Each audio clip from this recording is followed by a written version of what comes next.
Greetings to all my fellow watch enthusiasts on YouTube and Facebook, and wherever else this video might be seen and shared. Celine Driver once again, bringing you another unboxing and review of a watch that is not mine. I received this watch thanks to yet another Random Rob Discord watch tour. Very briefly, Random Rob is a fellow YouTuber with well over 70,000 subscribers at this point, one of the bigger YouTube watch footprints out there. He has his own Discord group. If you need to know what Discord is, go ahead and look that up on your own.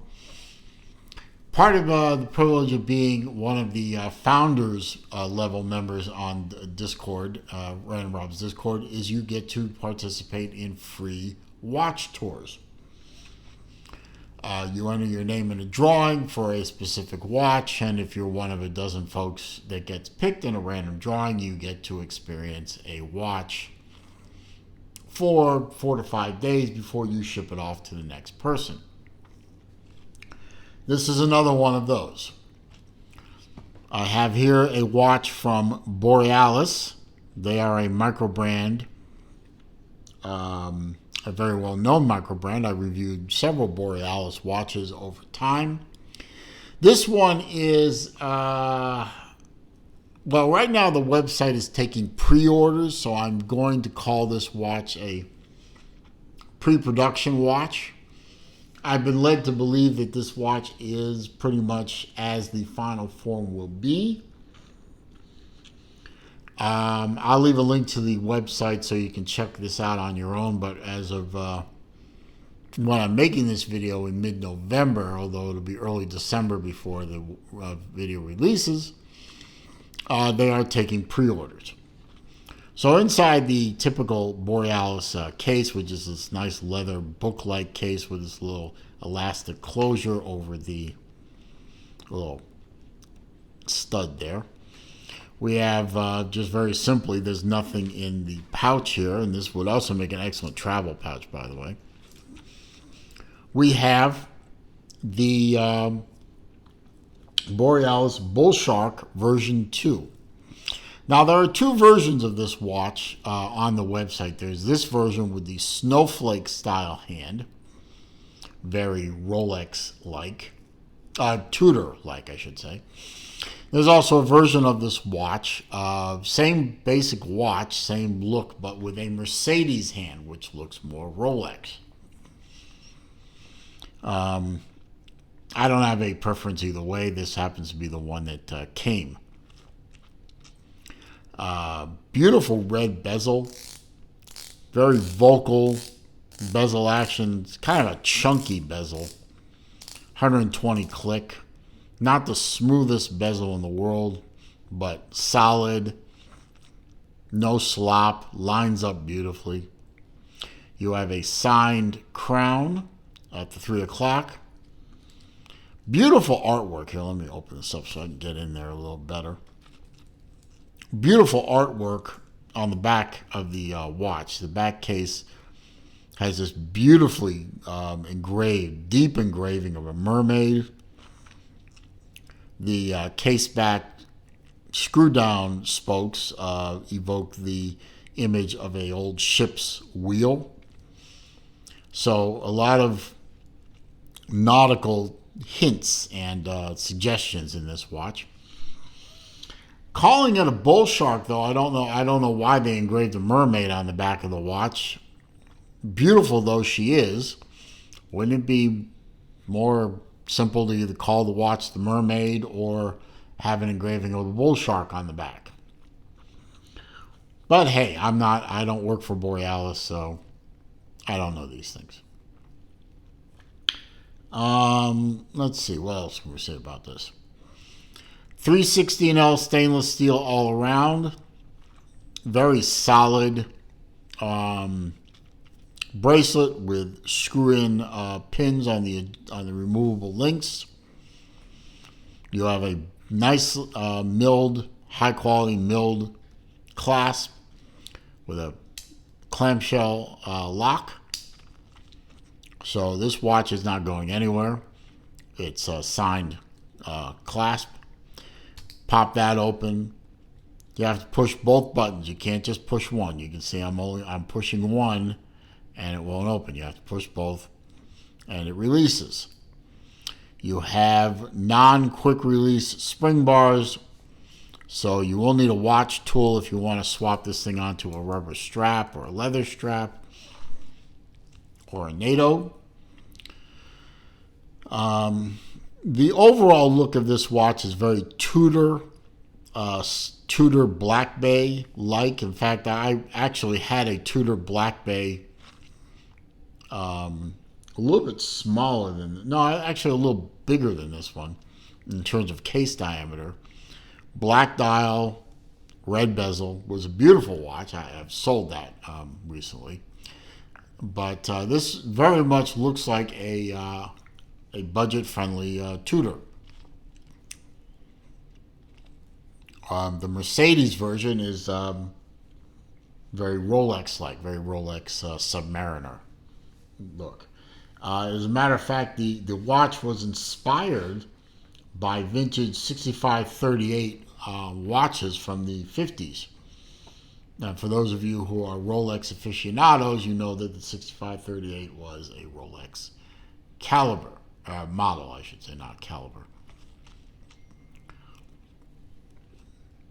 Very nice satin finish all around. There's no real bright, well, except for the little bit here on the top and bottom of the case. But for the most part, it's very satiny finish. And for this being a prototype watch that has been making the rounds, this watch is in pretty good shape. I've had it for a few days. Worn it a bit. Wears well on my 7¼ inch wrist. Very short lug. Fits very nicely. Well, I sized it back to for shipping purposes, but all I had to do was play with the micro adjuster. It didn't come with any extra links, but I'm sure there'll be more links on the production watch. Right now, this watch probably maxes out at a 7½ inch wrist size.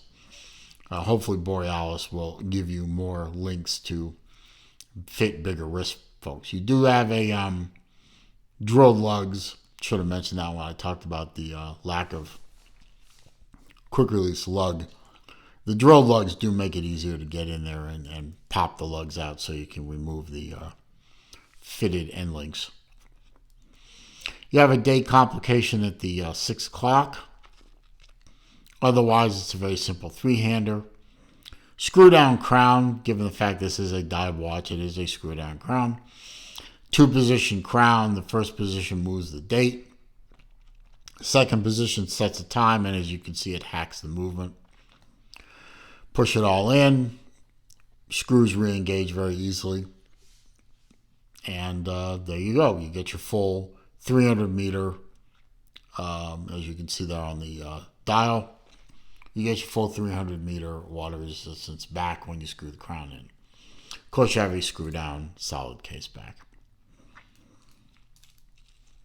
I have my sheet of facts here so we can go over the vital statistics of the watch. As I said, this is the Borealis Bullshark version 2. This is the Snowflake hands version. The Mercedes hands version is exactly the same except with the Mercedes style hour hand. It is a pre-order watch. They are taking pre-orders now. They did not give, as of when I'm making this video, they did not give on the website an estimated ship time for these watches. I wouldn't even hazard a guess as to when they're going to ship. The watch is powered by the venerable Miyota 9015 automatic movement. It hand winds, it hacks, it does all the things you expect out of a modern Japanese movement.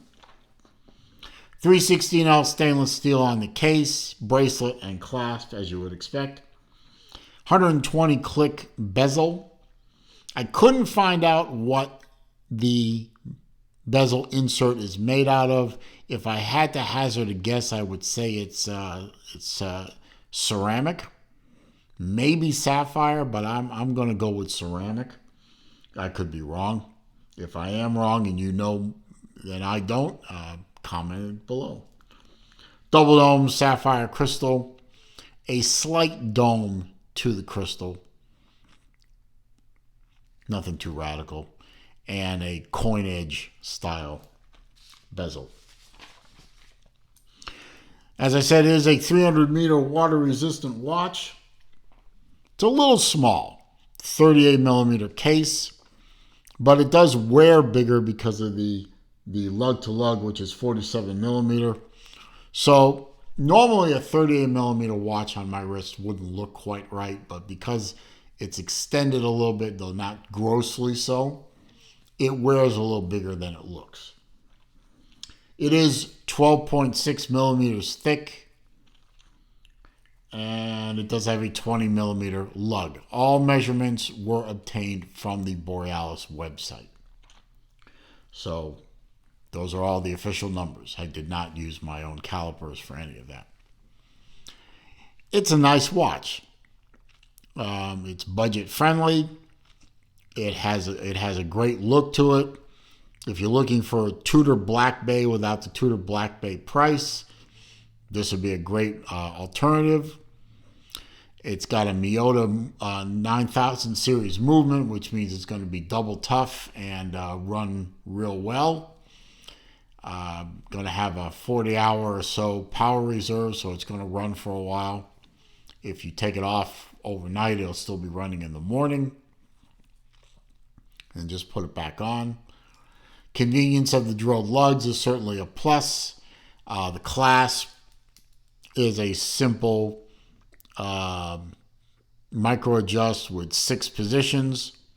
So you do need a strap tool to work that, but we all have those, don't we? Or we all know somebody who does. It's a solid watch. And definitely something you should take a look at if you're looking for this style watch at a good micro brand price. And I know that Borealis is doing it right. I've sampled many of their watches. I'm satisfied to recommend the watch as something you should definitely go get, or at least take a look at. So with that, I'll wrap my video up. I certainly hope you found it to be, as all my videos strive to be, entertaining, informative, and useful. If so, please click that thumbs up. That does help with the YouTube search algorithms. Helps bring people to the channel. Comments, questions, suggestions down below. I do read them all. I do respond to them all. However, if you are going to try and troll me, or you are going to leave links to bad places on the internet, I will simply delete the comment and block the commenter. If you're new to the channel, of course, I do bid you welcome. Glad you found my channel. I hope you will take the time to watch many, many videos. All I ask in return is that you click the subscribe button. And when you do, don't forget to click the bell icon so that when I upload new material or I do a live stream, you will be alerted to these things. And as I always say at the end of my videos, it is a crazy old world out there. It is not getting any less crazy. It's also not getting any less stupid. And if you know me, you know why I say that. So please, when you're out and about out there, be careful, be safe out there, stay well. I'll see you soon.